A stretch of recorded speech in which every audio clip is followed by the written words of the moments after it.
Good to see all of you. Um, Murali, you have to unmute yourself, sir.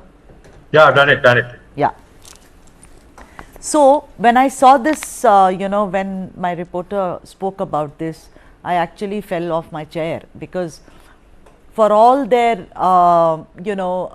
so-called hypocrisy when it comes to organized religion, Hindu gods, and I'm going to put up a graphics where so many of DMK leaders have criticized Lord Rama, religion, calling it a superstition, and without any support. I mean, we can all understand if it's an academic kind of discussion, but just like that, I'm in the mood today, so let me say some bad words about Rama.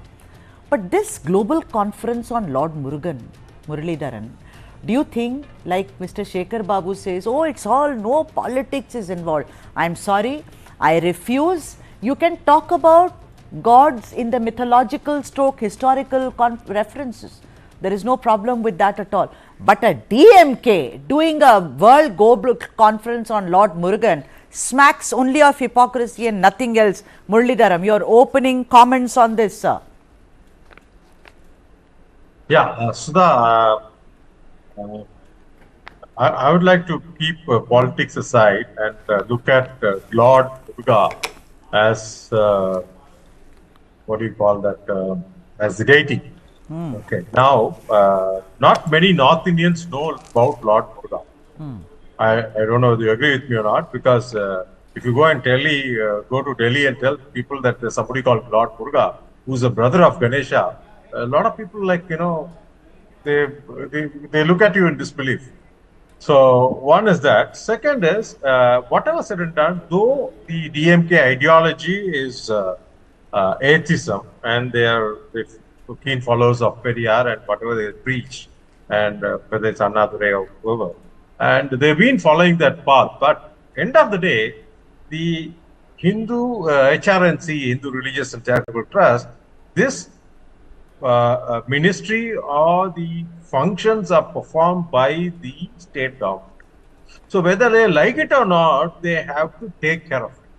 So probably though there's a little bit of politics involved, the reason why they're not talking about Lord Shiva or Lord Ganesha or anybody else, but why they selected Lord Murugan is just to emphasize saying that Lord Murugan is a Dravidian god, and probably calling rest of them as Aryan gods brought in by Aryans. So this is one differentiator. And second thing is, I don't think they've done too much injustice to the HRNC department or the Hindu belief, because 80% of the people in Tamil Nadu are Hindus, and whatever they say, even whatever this Sanatana big Mr. What's our friend Udayanidhi had taken away. And Mr. A. Raja keeps doing it very often. And Udayanidhi is also a convert. He converted to Christianity. A. Raja also has converted to Christianity, etc. But they keep doing this. But I don't think people on the ground are really upset about what they say. They really totally discount No, it's not about. It's not about. You said I don't want to mix politics, Muralidharan. That's your opening statement. Yeah. First of all, I do not know what has Murugan being a Dravidian god or a Tamil god got to do with North India. Well, let me also tell you that we have so many gods that no one can keep count. For instance, Sitala Mata is somebody who is worshipped in the north, but maybe people do not know in the south. So that's neither here nor there. The second part of it is that by invoking a god, whether he is a Tamil god, I mean, I do not know who is a Bengali god. For instance, Durga Puja, we do Durga Puja, we worship Durgai. Mrs. Stalin is called Durga, but the Bengalis and the Odias and the Assamese and even in Nepal, they worship Durga more than anyone else, but there is no regional god as such. They have appropriated Lord Murugan. Lord Murugan is mine as well, Parni Appan is mine also. The point is, my whole question is, it only smacks of hypocrisy. They are hypocrites. They can convert to anything that they want. The constitution allows you, but after heaping abuse on Ram temple consecration, who is Rama, is he an engineer, so on and so forth, you can't just be holier than thou. Venkat Narayan sir, welcome to the debate, sir. What do you think? This is just It is politics. It cannot be anything else. It's not a global Tamil conference. I mean, they do it. Fantastic. You have people from Mauritius, from people from, Thailand, and everyone joining in Indonesia. What's wrong with that? You can do a Murugan conference, but this global Murugan conference, I think it is just as a counter to the entire Ram temple wave in the country. Not that anyone is for anyone, but the point is it is only political. Venkat Narayan sir. Yes, Sudha, I agree with you that this has political ramifications. And this is apparently in response to the Pran Prathishta in Ayodhya on the 22nd of January. And this is also going to be done in June or July, with the next assembly elections in Tamil Nadu. And I don't think Murugan is particularly a Tamil god as such. I mean, he's the son of Lord Shiva, brother of Lord Ganesha. I think Hindus globally, I remember visiting the Murugan temple in Batu Caves in Malaysia some years ago. Right. Wherever the Hindus are, they worship gods of all kinds in all shapes and all forms. This has clear political implications, and the whole idea of doing a Murugan conference in June or July is primarily keeping the Pran Prathishta of Lord Ram in Ayodhya on the 22nd of January, hoping that they will, kind of benefit from this. But the DMK never said they believed any gods, atheists. Yes. And I'm thoroughly amused by this, decision of the DMK government and their minister, right, to have a Murugan conference, a global Murugan conference. As a Hindu, I mean, I can only laugh at this whole business and claiming that this is not a religious thing and this is not a political thing and all that. Of course, it has political implications. Absolutely. And clearly, they are hoping that they will improve some segments. Yeah, of the Hindu community. But they are late to the party. I'm afraid. I'm sorry, Mr. Narayan, they are late to the party, and it's all right. They can hang around, and today it is such a joke. Today they are aping the Bharatiya Janata Party. They are aping, they keep calling them RSS. I mean, you have a right as being in the opposition. But my point is, what is with the hypocrisy? Mrs. Stalin, Durga Stalin, is a devotee. She goes to temples. She goes very regularly. Mr. Stalin says, well, it is her belief. Good. In her interview, she says, my father-in-law Karunanidhi never believed in God, but he never stopped me from going. Anyway, there are different rules, different strokes for family members and different for others.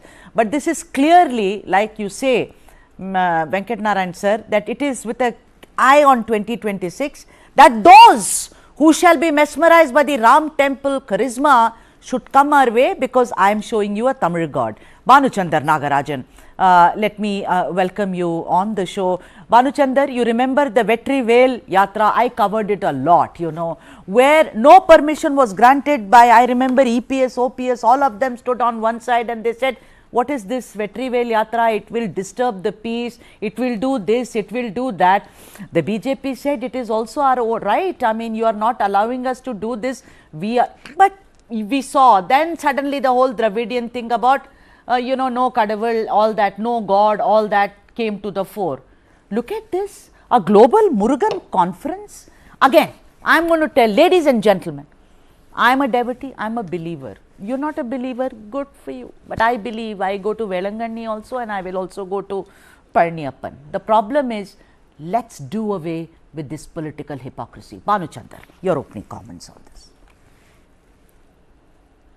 கடவுள் இல்லை, கடவுள் இல்லவே இல்லை, கடவுளை கற்பித்தவன் முட்டாள், கடவுளை பரப்புபவன் அயோக்கியன், கடவுளை நம்புபவன் காட்டுமிரான்.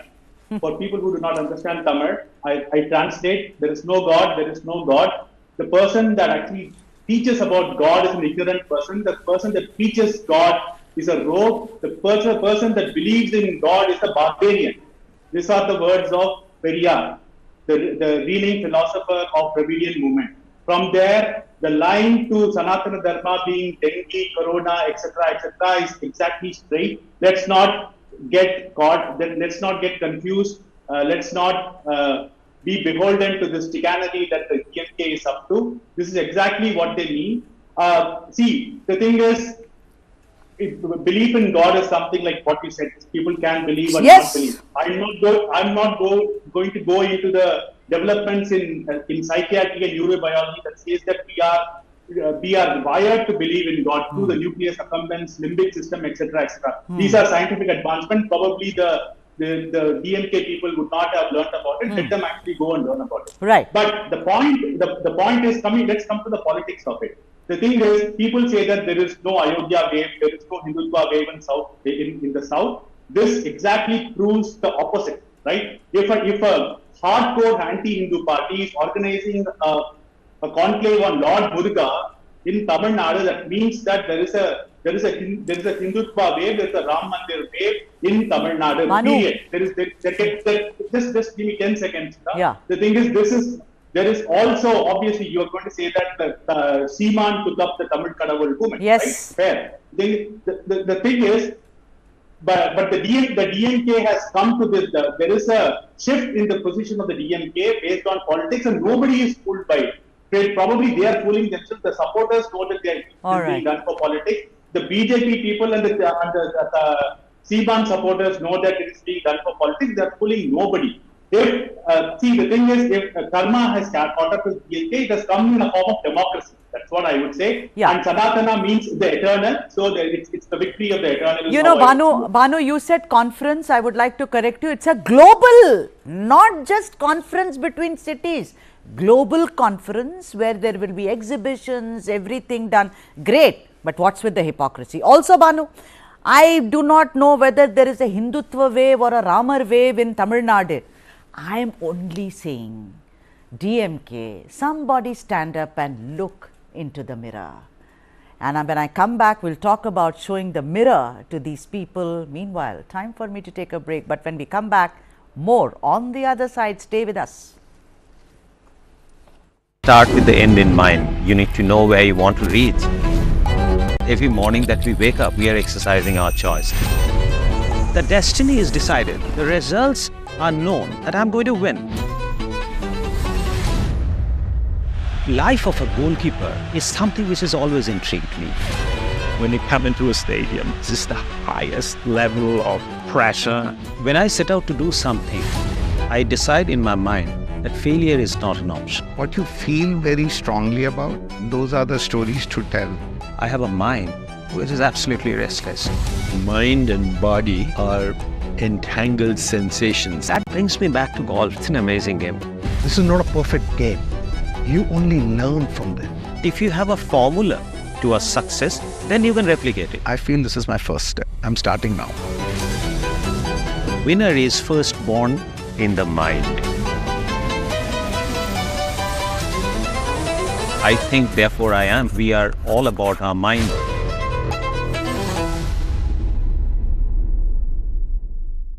This and more. Streaming on News9 Plus. Subscribe and get free vouchers. Welcome back here with the South Indian, and that's the story we are focusing on in Tamil Nadu. DMK to invoke Lord Murugan by organizing a Global Murugan conference in June-July of 2024. So, mid-2024 is going to be very, very exciting because we see a party which has been always anti-religion actually organizing a global conference on Lord Murugan, one of the very endearing gods indeed in the pantheon of Hinduism. Muralidharan, did I see you raising your hand when Bhanuchanda was speaking, or was I imagining? You were also laughing. Yes, I said that. You were also laughing very loudly, Muralidharan. What is this? Yes. Go on. Sudha, this is especially for the BJP and RSS supporters. Now, when you say a global conference on Lord Murugan, as I said, it's not gone in the north. Okay, just like how Lord Ram is not, a daily devotional god for the non-Brahminical Hindus in Tamil Nadu. How much they have criticized us, that's a fact. And Lord Murugan is not as revered as Lord Ganesha or Shiva in your Sanskrit. and a gentleman mentioning Pran Prathishta, ask him to use the Tamil word for that. This is Tamil Nadu. They should use the Tamil word for Pran Prathishta in Tamil Nadu. The Lord Murugan worship is also very unique in Tamil Nadu, Sri Lanka, as well as Malaysia. Okay, no other god is, celebrated as much. So that's the reason these people are pushing it. Another thing I'll tell you, in fact, in the temple elephants, temple elephants are, worshipped across Tamil Nadu. It's only in Tamil Nadu and Kerala we have elephants in the temples. And there are people who want to take these elephants and send them to Gujarat, Jamnagar, and they are part of the BJP clan. And it was the DMK Govt went to court just 6 months ago and took a stay on sending these elephants to Jamnagar, Reliance.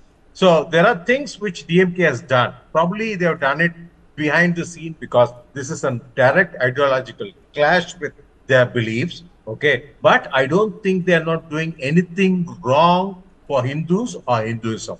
These people need to understand because that's the reason, how much ever Mr. L. Murugan or Mr. Annamalai says, Vetrivel, Veeravel, whatever, BJP is not growing. Let them understand that they're not growing more than that 3%. So even for a simple reason, people know what is communal, what is not communal, what is good for them. Okay. So that's Do you live fact. in Chennai? That's the bottom line. Do you live in Chennai? Very much. Very much. What is the Tamil word? So you must have heard of Parthasarathi Kovil. What is the Tamil word for Parthasarathi? I don't know. You don't know because there is none. There's a problem there. There is none. No, wait. Instead of saying Pran Prathishta, no, let's not go there. Wait a minute. Wait a minute. Forget Parsadi. Muralidharan, your name itself is Sanskrit. No. 2 months back in a Kanchipuram temple, the two factions of Vadagalai and Tengalai and beating each other. I know. Is that what we want? I don't want. But you cannot say Pran Prathishta, tell him to. No, that's too much. First of all, let me also. Muralidharan, your name is Sanskrit also, no? The one who holds the Murali in his hand. Let's not go there. I'm only saying this, Murali. Wait a minute. One word, Murali, please. I'm saying. Let's not get into Sanskrit, Tamil, Bengali, English, Hindi, all that. All I'm saying is what you said, what they are doing is not wrong. Of course, it's not wrong, Muralidharan. It is not wrong at all. But the point is hypocrisy. And you said the BJP is not growing. You are right. It's not growing. But the one which has grown, that is the DMK. Why is it aping the BJP? You have to ask yourself. Venkat Narayan sir, I will, it is aping. Venkat Narayan sir, I want to ask you something that, if you look at it, the Lord Murugan conference, he spoke about HRNCE. There are enough and more stories on both sides, Chidambaram temple, particularly in Tamil Nadu, etc. I don't want to go there. It's another debate altogether. But I want to ask you, there is, toing and froing. You did this, we did this, and, it will go on and on. My whole point is, you think the Murugan conference, if you say, like you said, sir, in your opening comment, that it is indeed political Sudha, do you think it will get them any kind of more voter base? Because I think the people vote for Dravidian parties because they have been the ones who've been there since the 1960s, late 1960s. There has been no other party in power. So this is only welfare policies of Mr. Stalin works or Edappadi works. This is going to be a sheer waste. This is going to have egg on their faces because they are aping the BJP. Well, never mind what they say. As Marx said, religion is opium of the masses. I think these guys from the DMK realize that after the kind of impact Pran Prathishta has created among Hindus in the rest of India, they figured they ought to do something, and that's how they, I believe, have come up with this Business of Murugan conference in June, July.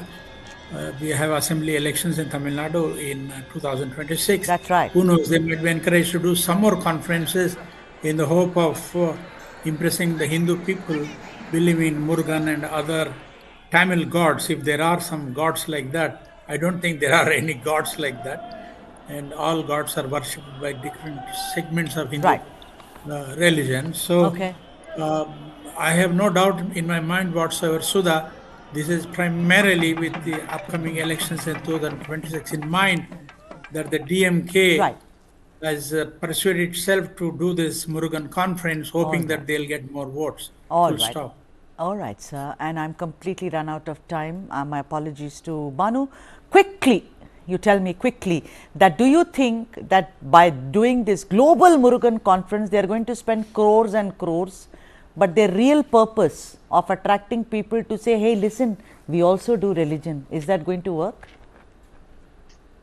They will, what will happen is they will exactly shoot themselves in the foot, because they are actually showing their hypocrisy. People are going to say that these people they don't believe it, but they are still doing it. But if the thing is, the whole karma works in a different way, right? This is their entry into the Sanatana fold. To Ravana, to Muruga, everything is welcome. And I think globally, like Muruga is so well revered in the Union Island, in Malaysia, everywhere. And he is not a South Indian god. Like when he went around Lord Shiva, he came to Kailash, the Kailash peak, right? And also there are a lot of temples. I will take Mr. Pullanguralan, or he should change his name to Pullanguralan. When Pullanguralan comes to Delhi, I will take him to many Muruga temples. All right. And on that note, let me thank all of you. It was wonderful to have you three gentlemen. Muralidharan, thank you. Banu, thank you very much. Venkat Narayan, sir, thank you very much. As always, it was very, very riveting, the debate. And I'm going to go to the next debate, because you know what? If you are a kid and particularly sitting for exams, there is so much of strife. On top of that, if there is confusion, Murugan, help us on the other side.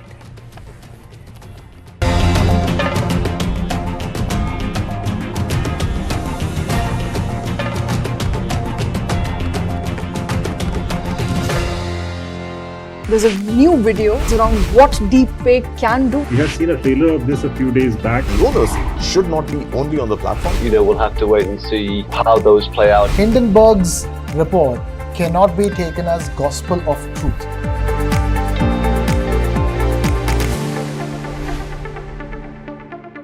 You were the chosen one to direct Mr. Bachchan for his first endorsement, for his first appearance on the small screen.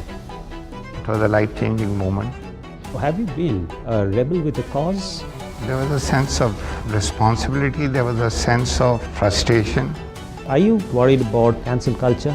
You tell a story with a fierce psychosis, you're gonna spoil it anyway. This and more. Streaming on News9 Plus. Subscribe and get free vouchers. A defiant performance by Ten Hag's men. Now standing at 7 feet 4 inches, Satnam Singh is making his way into professional wrestling. We are getting more good news for India.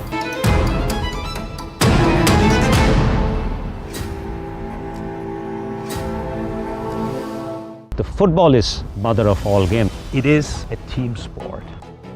The leadership attitude is taking the ownership. It's always a big responsibility to take decisions, and the right decisions. I always question the stereotypical. And that's why you are in that position. This and more. Streaming on News9 Plus. Subscribe and get free vouchers. जानना है तो देखिए, समझना है तो सुनिए, सीखना है तो पूछिए, और कमाना है तो खरीदिए। जानकारी, सलाह और निवेश सब एक ही सुपर ऐप पर। पैसे का सवाल है तो जवाब है Money9। आजादी पैसे की, अभी डाउनलोड करें।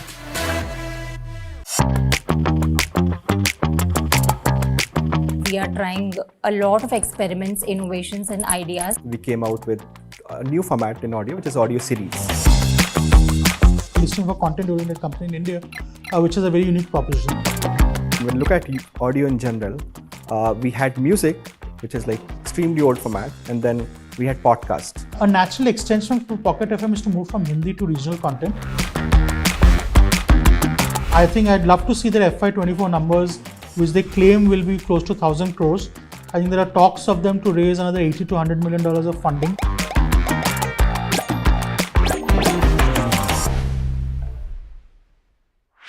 This and more. Streaming on News9 Plus. News is now content. Subscribe and get free vouchers.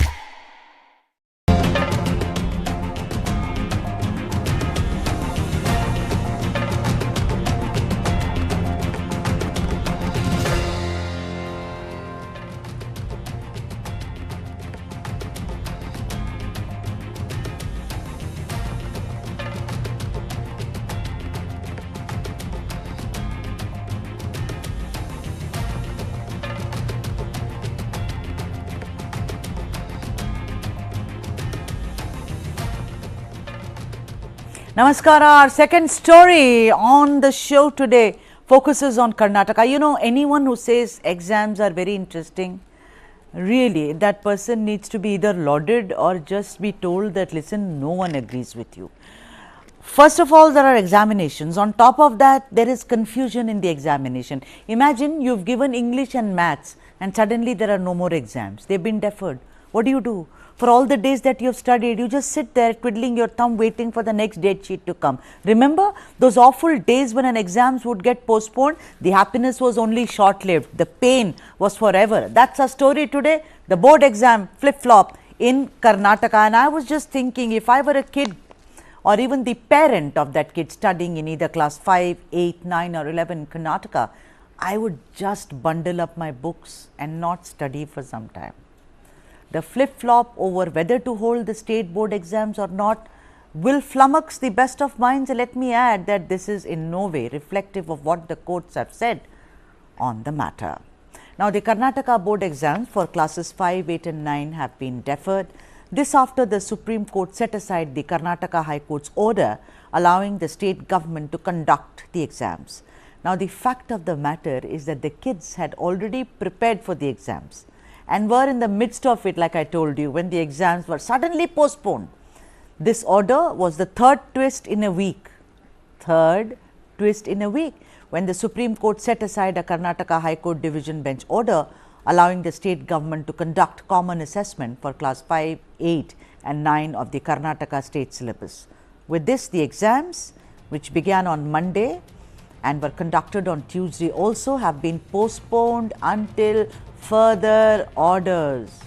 Now, what happened was on 6th March, a single judge bench of the High Court quashed the circulars issued by the state government to conduct the examination for class 5, 8, 9 and 11, citing procedural lapses. A bunch of petitions were submitted, as a result of which the court quashed the notifications issued earlier on in the matter. Thereafter, the Karnataka government challenged it before a division bench, and on 7th of March, the division bench stayed the single bench judgment and exams commenced as per schedule. I know, very confusing. I'll explain it. The apex court said on the matter, I said, you have spoiled the entire education system of the country and now you want to complicate it. Please do not do that. That's what the apex court said. Imagine to say, please do not do that, please do not complicate it. Already the system is mired in one trouble or the other. Perfect words by the apex court. What is going on in Karnataka, which has seen many twists and turns so far as school education is concerned? Let's debate, let's try to unravel this big confusion. Can you imagine twists and turns and twists and turns? D. Shashikumar, General Secretary of Karnataka Association of Management School CAMS, is joining us, and also joining us is Professor Chambi Puranik, Senior Political Analyst. Namaskara to both of you. Wonderful to see you. Namaste. Shashi, I want to come to you first. It is so confusing. It's like one jalebi. This happened, that happened. For the benefit of the viewers, why don't you decode it for us? Actually, last year it was only for 5th and 8th. It was not a public exam, it was a assessment based learning outcome. Actually, as per RTE Amendment 2019, Sudha Madam, it is very carefully, please understand. RTE Amendment 2019 says, see that 5th and 8th conduct a assessment based on minimum learning outcome if it is not happening to a child. See that your child has been given a chance, and see that again if the child couldn't cope up, then you withheld. This was completely defeated. Government of Karnataka did not buy that particular thing. They wanted to do a board examination, which was having a flaw.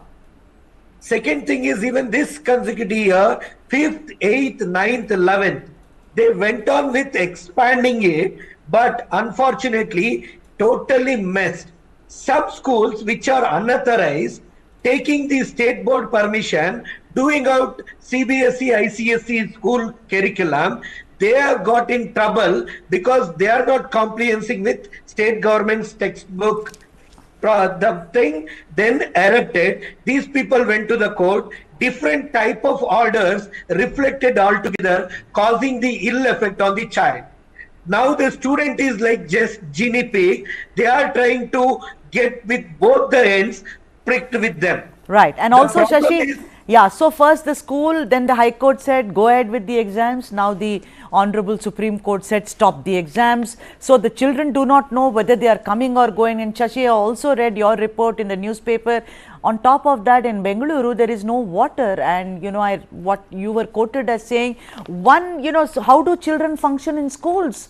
There is no water. The toilets are dirty. There is no drinking water. Madam, it is pathetic. It's pathetic. See, yeah, absolutely. Water crisis is from 1 month. Yes, and hardly school children, yeah. 1 day, 1 hour they leave. Yes, that I know. Midnight. Yeah. So, Professor Chambi Puranik, you know, Karnataka, I have seen, and you've been on my shows many times, whether it is about a national education policy, no NEP, whether it is Kannada or English, one doesn't know.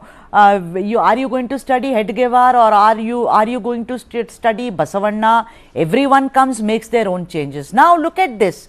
One petition, High Court says go ahead. Now Apex Court, Supreme Court said stop the exams. Some students have already sat for 2 to 3 exams.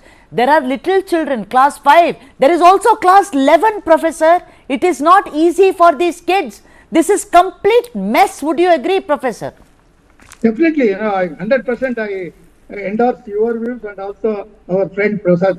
Just now he mentioned the agony, the anxiety, the tension, all this put together. I spoke to a psychologist just 10 minutes before joining your debate. Okay. He told me that the children are under stress today. You know, Professor, unlike our age, our period, you know, during those good old days, we never had such tension. Going to school was a great pleasure, you know, in terms of learning and building our personality, etc. And so the very fact that the series of controversies have been there, and also courts are actually, in my opinion, my personal opinion is such matters should not go to court. They should be discussed and debated with the experts, and within the board or the kind of whatever educational institutions are there, private managements are there, peer groups, parents are there, and many other whatever kind of people who are directly involved, they should be involved in this. And we go to court, that means the very decision is defective, questionable. You know, that kind of comprehensive and kind of very systematic kind of examination system, still we have not been able to do it. Absolutely. And sorry to say, road learning aspects. Now, one boy, I have been a few minutes ago in another channel in Canada, I was telling, I don't know what to do. I went prepared and thinking that after that I will enjoy my holiday. Kind of anxiety students have. It's a kind of very sensitive and impressionable age. And that particular thing, I don't think anybody has taken into account. So therefore, this kind of topsy-turvy or kind of hide and seek or juggernaut from this examination, 5th is public, 8th is public. I'm told that there are 28 lakh students within this category. All right, okay. Shashi.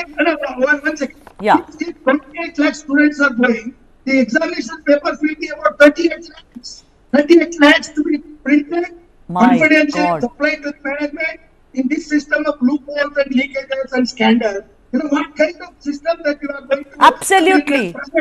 Yeah, very well said. What kind of a system is this which actually gives stress to the students, and on top of that, it is time and money which is also wasted. Shashi, tell me something. The RUPSMA, which is the Registered Unaided Private School Management Association, why did it go, file an appeal in the Supreme Court?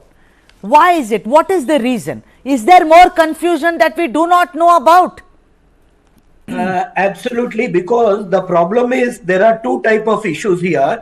One is there are certain schools who are unable to take up the government prescribed examination because of they don't have been taught from the books which was recommended by the government of Karnataka. These schools have violated the actual orders and they have used their private books.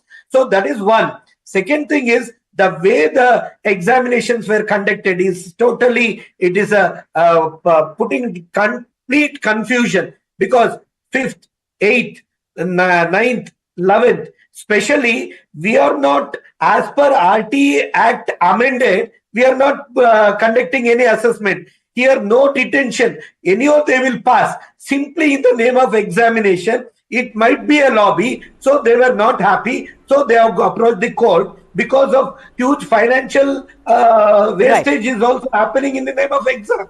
So board has nothing. They have not even properly made the rule, regulations as per the act. There is no existence of act and rule to conduct this by the appropriate board. All right, I want to know also, Shashi, I want to know that if I have given 2 exams, you have postponed the exams, what happens? Will the marks be according to the exam I have already given, or these exams will be repeated in Karnataka? Totally, we are confused.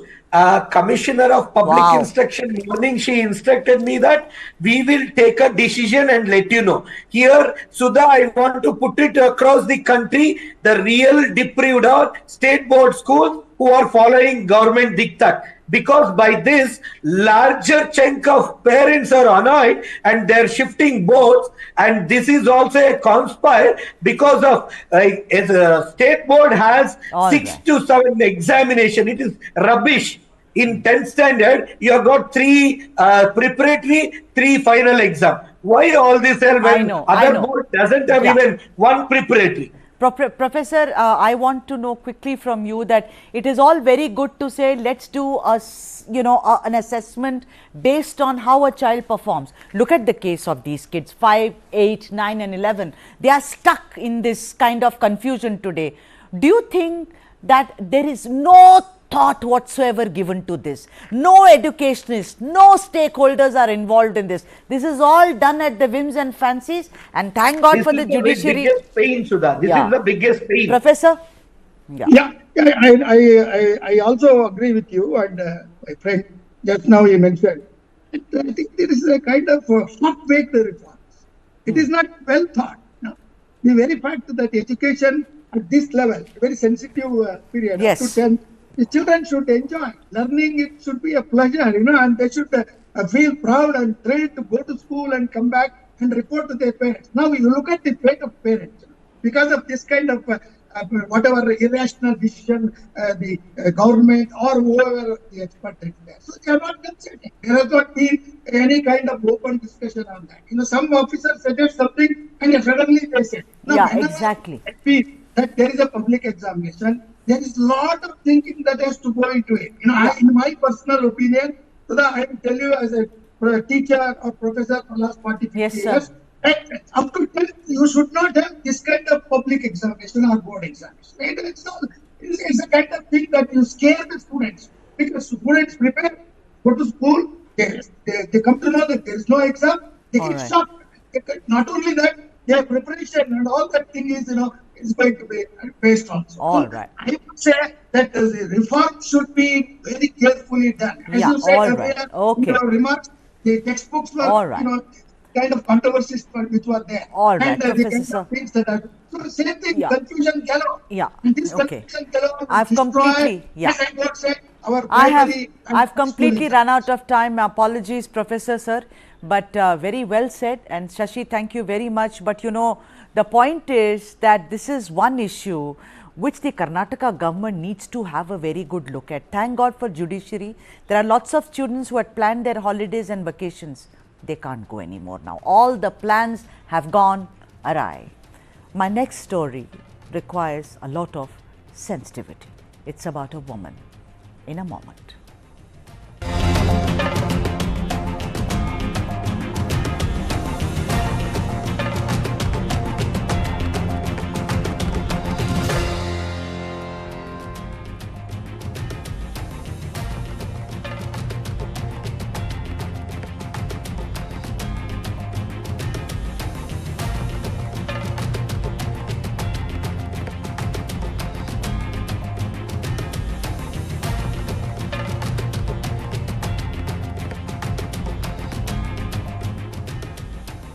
That's the story we are doing today, asking a question: who killed Gitanjali?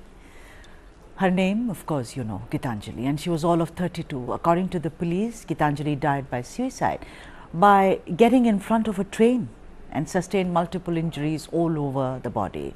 According to the official version, Gitanjali, resident of Sharab Bazar in Tenali, was a beneficiary of Andhra Pradesh government's Jagananna housing scheme.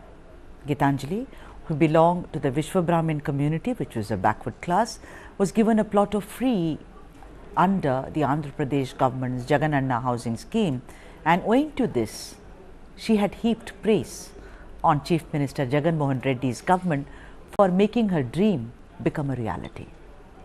Stating that she would vote for Jagan's YSRCP in the upcoming elections, Gitanjali had expressed that she got benefits from the Jagan's government without having paid a penny, and that she and her family shall vote for the party in the impending elections.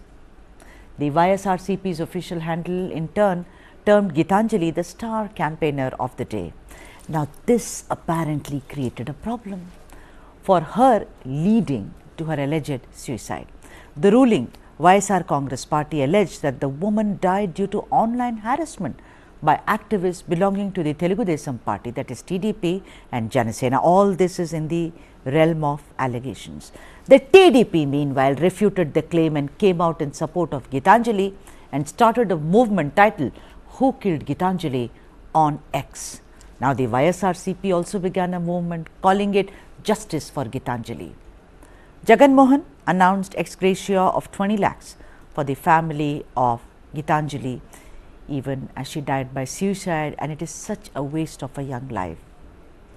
Her husband Balachandar said that he was not aware of the online harassment that his wife, the late Gitanjali, was facing, but he had noticed how she would often be on the phone for many hours. You know what? Gitanjali shall be relegated to a statistic or an entry in police records. But in the political slugfest between political parties in poll-bound Andhra Pradesh, a young woman has lost her life. Just like that. She got a free plot of land, she praised the party and began some kind of harassment allegedly. I think we need to pay a tribute to many women like Gitanjali, women like you and me, who face online trolling every day for the way we look, for the bodies that we have, and for what we say. And on that note, here's saying goodbye from the South Indian show. Tomorrow, again, lots of stories which will make you sit up and think. Until then, Vanakkam, Namaskara.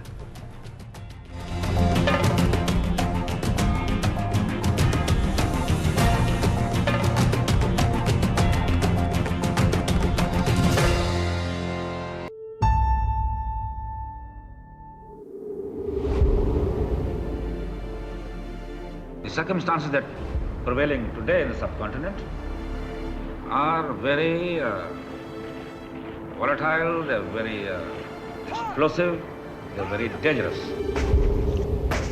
Pakistanis, they sent Pakistani armies led by Punjabi generals, whether it was General Tikka Khan or General A.K. Khan Niazi, to oppress Bengalis in Bengal. I don't think we can shut our eyes to the situation in a neighboring state.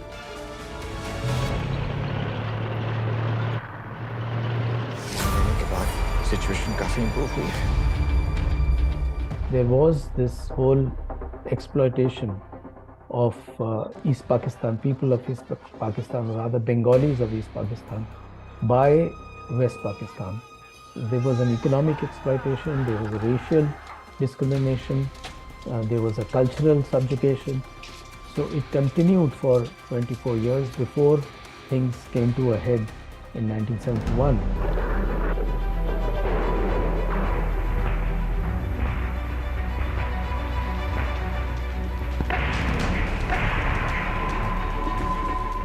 तमाम हिंदुस्तानियों को तो इस बात का अंदाज़ा तक नहीं था कि बांग्लादेश के इतिहास के कुछ अहम पन्ने हिंदुस्तान की स्याही से लिखे जाएंगे.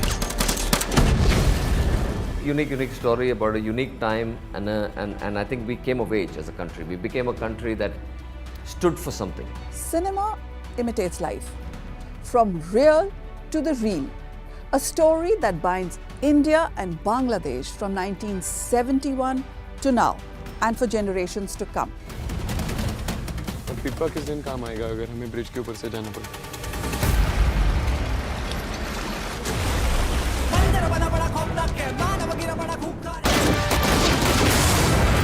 हम रहे या ना रहे, हमारी इस वर्दी का गौरव